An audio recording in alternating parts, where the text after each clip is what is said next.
একটা সময় ছিল যখন আকাশে রোদ উঠলে সবাই বলতো আজ ভালো দিন হবে, কিন্তু আজ সেই রোদের আকর্ষণেই ছুটছে মেঘ আর পানি। চলন বিলের প্রচণ্ড স্রোতের ভেতর এক মাঝি নৌকা টানছে একা। তার চোখে কোনো ক্লান্তি নেই, আছে দৃঢ়তা। নববন্যার পানি আর বাতাসের বিরুদ্ধে তার এই যুদ্ধ কেউ শুনছে না, কেউ দেখছে না, কিন্তু সেই মানুষটা লড়ছে নিঃশব্দে। পেছনে ব্রিজের এক কোণে বসা এক বাদামওয়ালা চাচা, হাতে ধরা ছাতাটা বাতাসে কাঁপছে বারবার। গ্রাহক নেই, বিক্রি নেই, কিন্তু আশা এখনো নিভে যায়নি। তার চোখে এখনো আশার রেখা। এই নদী এভাবে বেঁকে গেছে আঁকাবাঁকা পথে, কিন্তু জানেন কি, এই পানিতে শুধু জল নেই, আছে মানুষের জীবন, স্বপ্ন হারিয়ে যাওয়ার দিন আর ফিরে আসার গল্প। এটাই চলন বিল।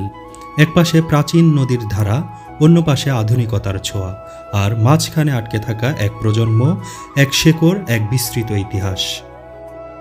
পৃথিবীর সবচেয়ে সুন্দর জিনিসগুলো বিনামূল্যে আসে, চলন বিলও ঠিক তেমনই। প্রকৃতি নিঃস্বার্থ অথচ অমূল্য। আমরা যখন শহরের কংক্রিটে শেকড় ভুলে যাই, তখন চলন বিলের বাতাসে এখনও বাজে বেঁচে থাকার গান। এই বিল আমাদের শেখায় অল্পতে জীবন চলে, কিন্তু সাহসে জীবন গড়ে।